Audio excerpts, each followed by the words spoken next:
Bonjour les enfants, j'espère que vous allez bien par la grâce de Dieu.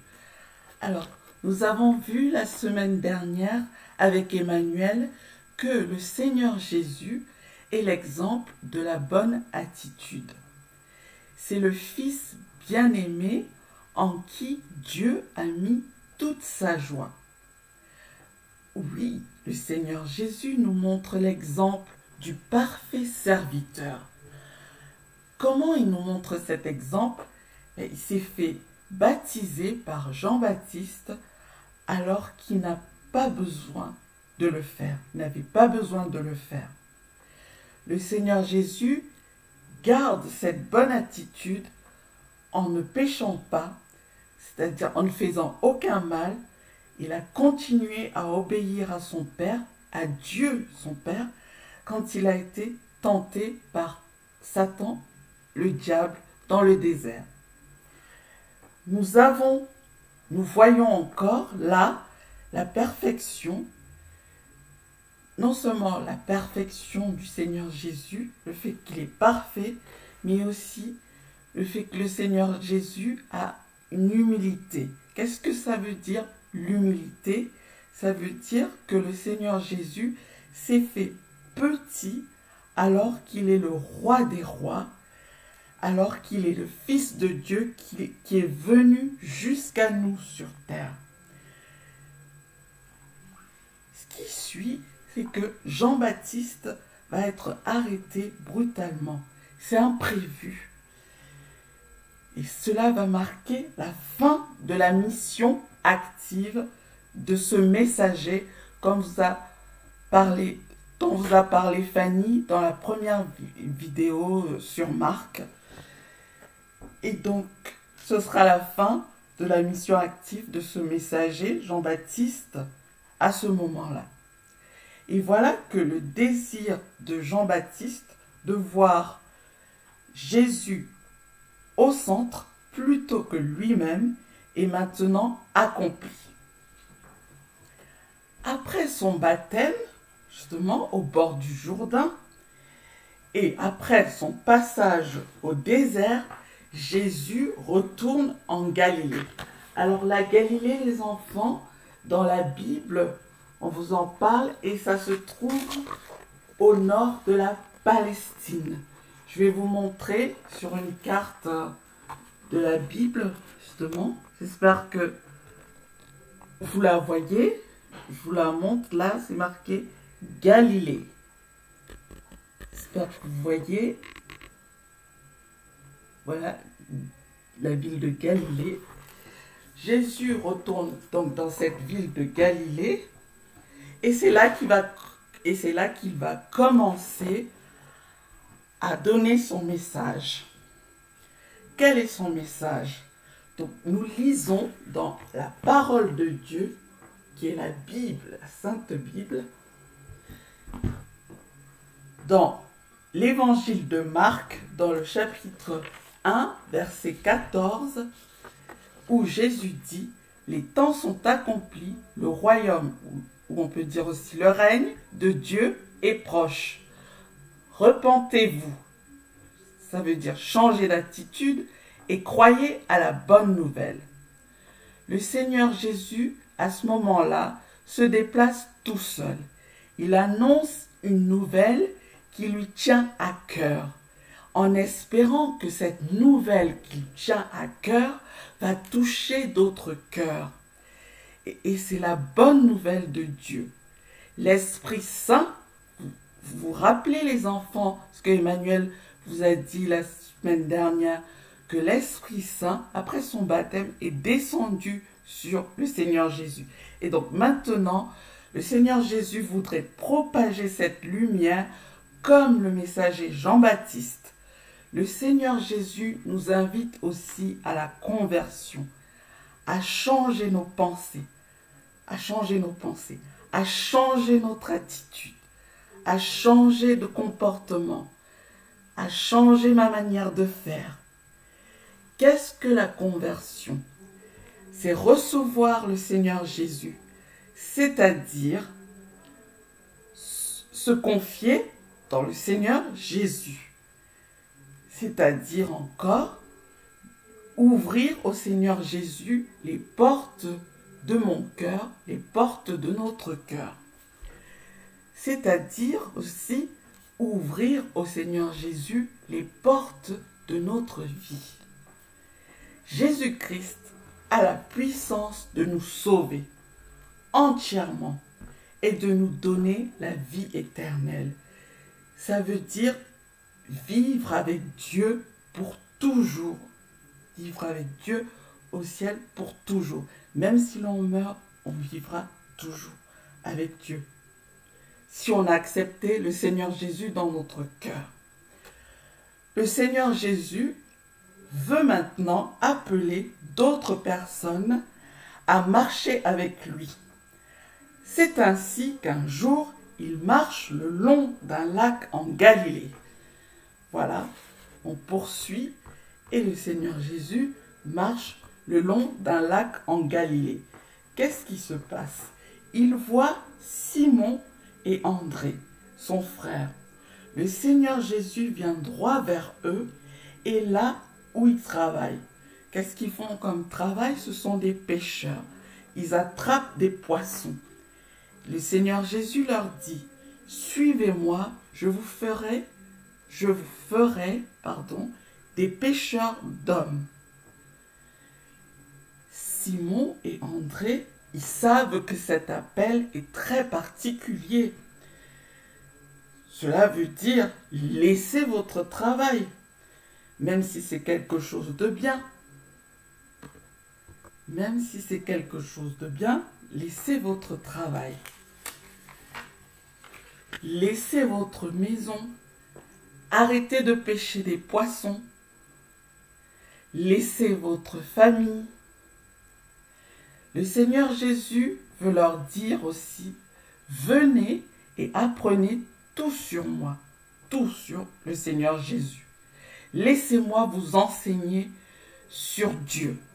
Laissez-moi vous envoyer au loin. Ça peut être dans le pays où on se trouve ou dans d'autres pays lointains, très loin de là où on se trouve, pour amener d'autres personnes au Seigneur Jésus.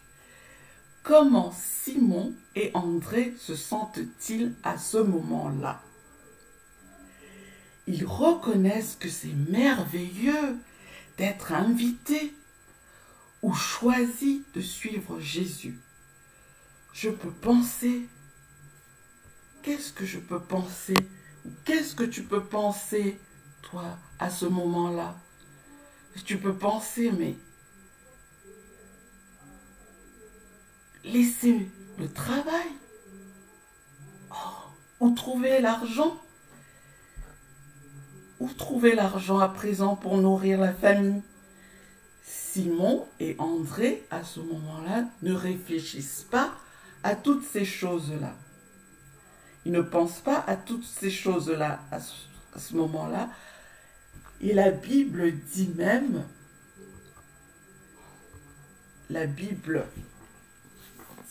qu'à ce moment-là, Simon et André, qu'est-ce qu'ils font? Aussitôt, ils laissèrent leur filet et suivirent Jésus. Aussitôt dit, aussitôt fait. Et voilà Simon et André qui suivent Jésus aussitôt. Très vite. Un peu plus loin, le Seigneur Jésus encore va rencontrer deux autres frères. Là, il s'agit de Jacques et Jean. Et il va les appeler à le suivre aussi. Il va appeler ces deux frères à le suivre. Ils suivent aussi le Seigneur Jésus de suite et ils laissent leur père Zébédée dans la barque, dans ce petit bateau, avec les autres ouvriers qui étaient dedans. Donc, Jacques et Jean, quittent leur travail de pêcheur. Et les enfants, peut-être si vous êtes enfants aussi comme mes neveux, qui aiment bien me demander des fois, qu'est-ce que tu as fait, tata? Peut-être que vous auriez demandé aussi à André, Jean, Jacques, Simon, vous leur aurez demandé qu'est-ce que vous avez fait? Et qu'est-ce qu'ils auraient répondu? Ils auraient répondu, j'ai grandi ici, je pêche, pardon, j'ai grandi ici, je pêche ici. Ce sont des gens ordinaires comme toi et moi. Et oui, mais ils ont choisi de suivre le Seigneur Jésus. Ils sont volontaires. Jésus, le Seigneur Jésus aussi les a choisis. Est-ce que toi aussi tu es volontaire? Est-ce que toi aussi tu es volontaire? Est-ce que toi aussi, est-ce que moi aussi je suis prête à écouter ce que le Seigneur veut que je fasse? Est-ce que toi aussi tu es prêt à écouter ce que le Seigneur Jésus veut que tu fasses? La Bible dit par exemple dans Colossiens 3, 20, la Bible le dit, je vais vous le dire, la Bible dit, enfants, obéissez à vos parents. La Bible dit, enfants, obéissez à vos parents, car cela est agréable à Dieu. Oui, enfants, obéissez à vos parents en toutes choses, car cela est agréable à Dieu dans le Seigneur. Alors si par exemple, ton papa ou ta maman te demande, on va dire, ton papa ou ta maman te demande de ranger ta chambre, ça peut arriver, qu'est-ce que tu vas répondre?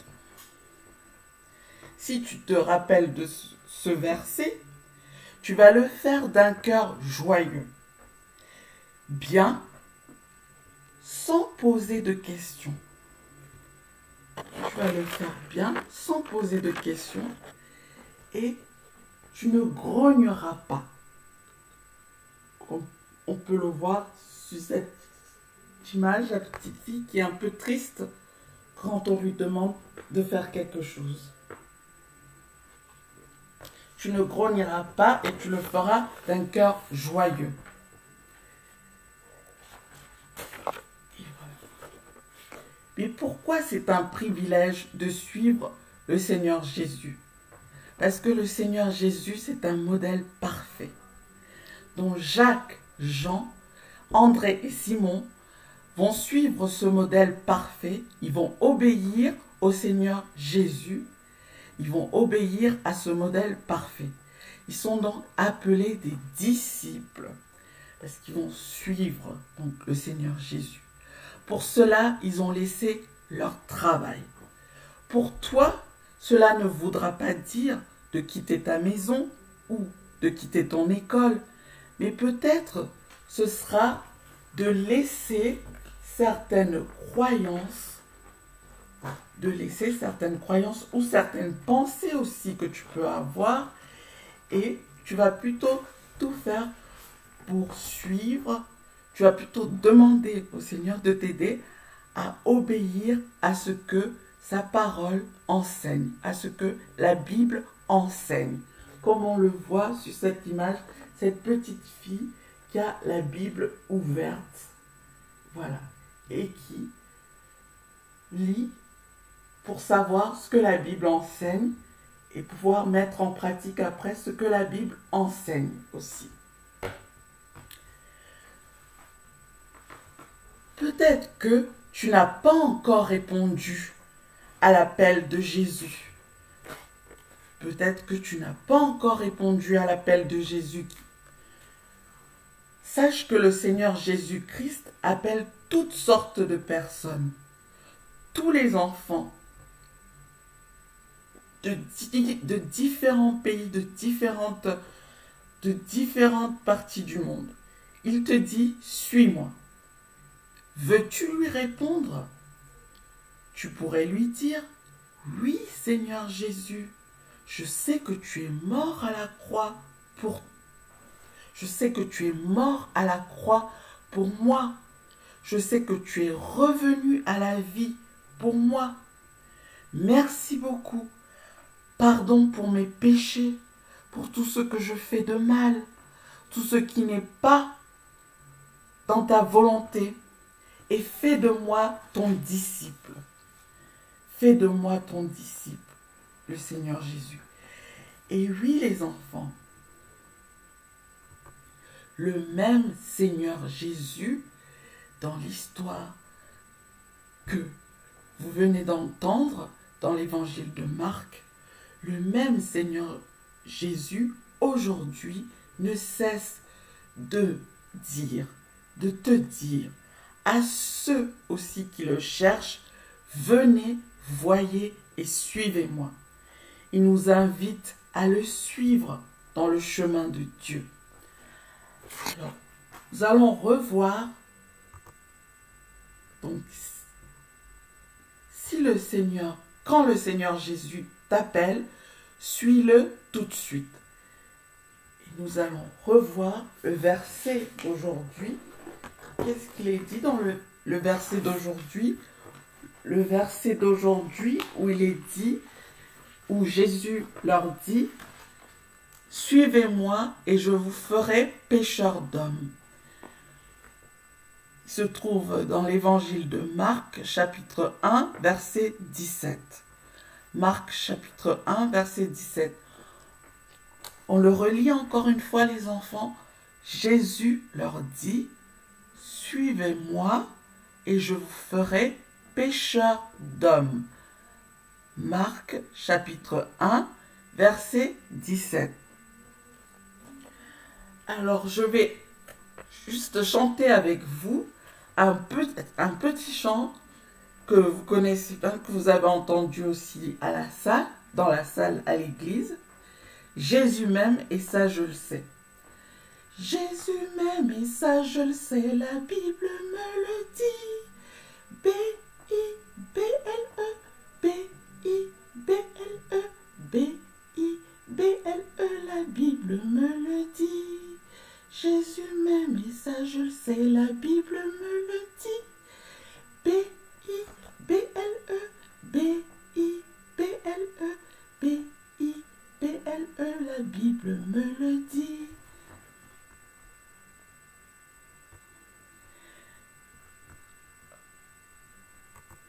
Merci les enfants, je prie pour chacun de vous et à bientôt. Que Dieu vous bénisse.